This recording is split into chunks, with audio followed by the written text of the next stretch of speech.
Assalamualaikum. Sunan Gunung Jati adalah seorang ulama yang menjadi salah satu anggota dari Dewan Dakwah atau Dewan Mubalik Wali Songo. Beliau berperan sebagai salah satu penyebar agama Islam di Jawa Barat, utamanya di wilayah Cirebon. Banyak pendapat siapa sebenarnya Sunan Gunung Jati itu.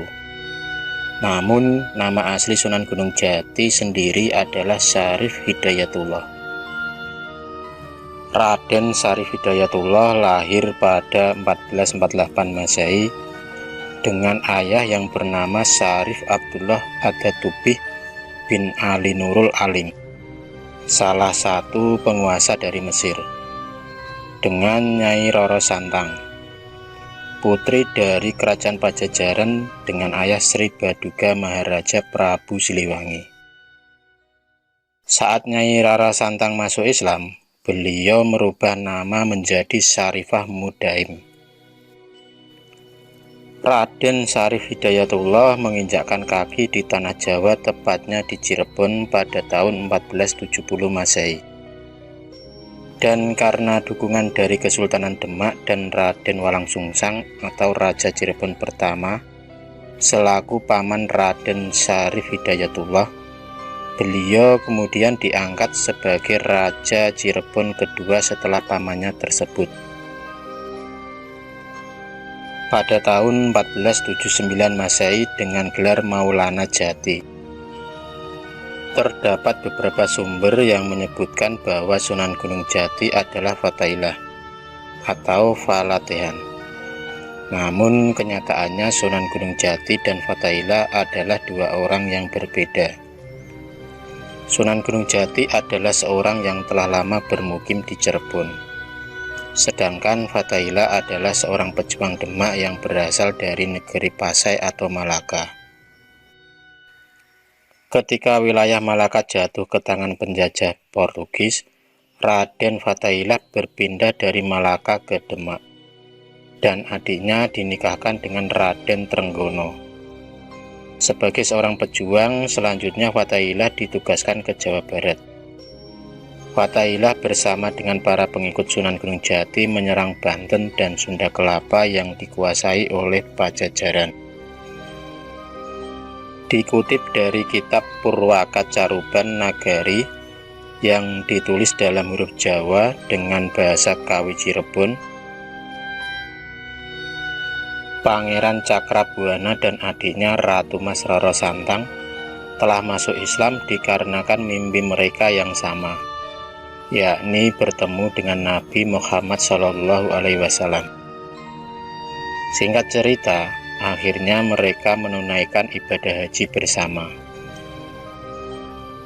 Tak hanya menunaikan rukun Islam kelima, putra dan putri Prabu Siliwangi ini juga menuntut ilmu pada salah satu syekh di Makkah. Suatu hari keduanya didatangi oleh utusan dari Sultan Abdullah dari Mesir. Utusan tersebut mengungkapkan bahwa tujuan kedatangannya adalah Sang Sultan ingin melamar Ratu Mas Roro Santang untuk dijadikan istri. Rara Santang pun menerima lamaran tersebut, dan Pangeran Cakrabuana bertindak sebagai wali dalam pernikahan tersebut. Pernikahan Ratu Mas Roro Santang dan Sultan Abdullah dilangsungkan di Mesir dengan cara mazhab Imam Syafi'i. Pangeran Cakrabuana selanjutnya sempat tinggal di Mesir bersama dengan adiknya selama 6 bulan, sebelum akhirnya pulang kembali ke tanah Jawa. Nyai Roro Santang hidup bahagia bersama suaminya di negeri Mesir. dan beliau merubah namanya menjadi Syarifah Mudaim. Syarifah Mudaim kemudian mengandung anak pertama mereka dan melahirkan putra pertamanya tersebut di kota Mekah saat melakukan ziarah. Putra mereka kemudian diberi nama Syarif Hidayatullah. Beberapa tahun kemudian, di usia Syarif Hidayatullah yang masih muda, ia ditinggal mati oleh ayahnya dan membuatnya hanya diasuh oleh ibunya sendiri. Beliau memiliki minat tinggi terhadap ilmu agama dalam usia muda. Dia mulai berguru pada beberapa syekh di wilayah Timur Tengah. Dan pada tahun 1470, beliau bersama ibunya berangkat menuju Pulau Jawa untuk mengamalkan ilmunya. Sebagai seorang Sunan yang menyiarkan agama Islam di tanah Jawa, Sunan Gunung Jati tentunya memiliki ajaran-ajaran khusus yang biasanya diamalkan kepada para murid-murid yang menimba ilmu agama Islam padanya. Ada beberapa ajaran utama yang menjadi dasar ilmu agama dan ilmu kehidupan dari Sunan Gunung Jati yang masih dapat kita amalkan. Di antaranya adalah nilai-nilai tentang ketakwaan dan keyakinan. Beberapa hal yang diajarkan oleh Sunan Gunung Jati tentang nilai-nilai ketakwaan dan keyakinan terhadap Tuhan Yang Maha Esa adalah memelihara fakir miskin, sholat dengan khusyuk dan tawadhu, ibarat anak panah yang menancap kuat pada sasaran, berpuasa dengan kuat layaknya tali gendewa, beribadah secara istiqomah dan terus-menerus. Selain itu, kita juga dihimbau untuk selalu bersyukur kepada Allah atas segala limpahan rahmat dan rezeki darinya. Dan terakhir adalah memperbanyak taubat atas segala dosa-dosa dan juga segala kekhilafan yang kita perbuat kepada Allah Subhanahu wa Ta'ala. Nilai-nilai kedisiplinan. Nilai-nilai yang diajarkan selanjutnya adalah tentang kedisiplinan, di mana kita tidak boleh mengingkari janji yang telah kita buat, tidak menolong orang yang salah, dan belajarlah dengan apa yang bermanfaat. Jangan menyalahgunakan ilmu, apalagi menggunakannya untuk kepentingan yang tidak dibenarkan dalam agama Islam.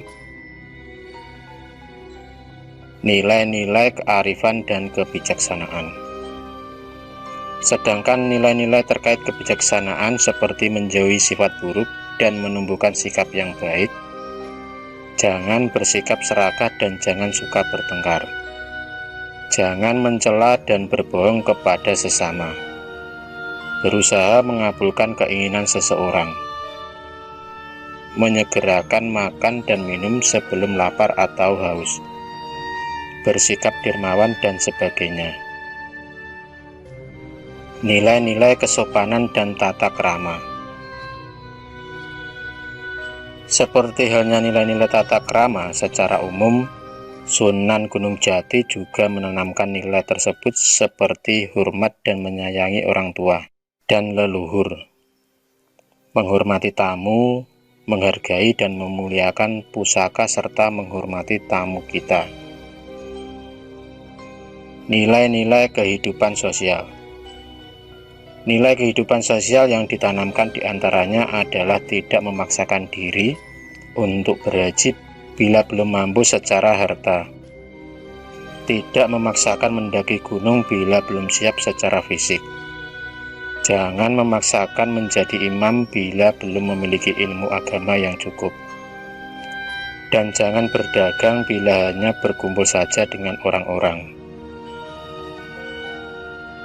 Sebagai seseorang yang cukup disegani sebagai salah satu ulama dan pejuang pada masanya, Sunan Gunung Jati kemudian oleh umat muslim yang berada di wilayah Jawa Barat memanggil beliau dengan nama lengkap Syekh Maulana Syarif Hidayatullah Sunan Gunung Jati rahimahullah, sebagai salah satu tanda penghormatan atas jasa-jasanya yang telah beliau berikan.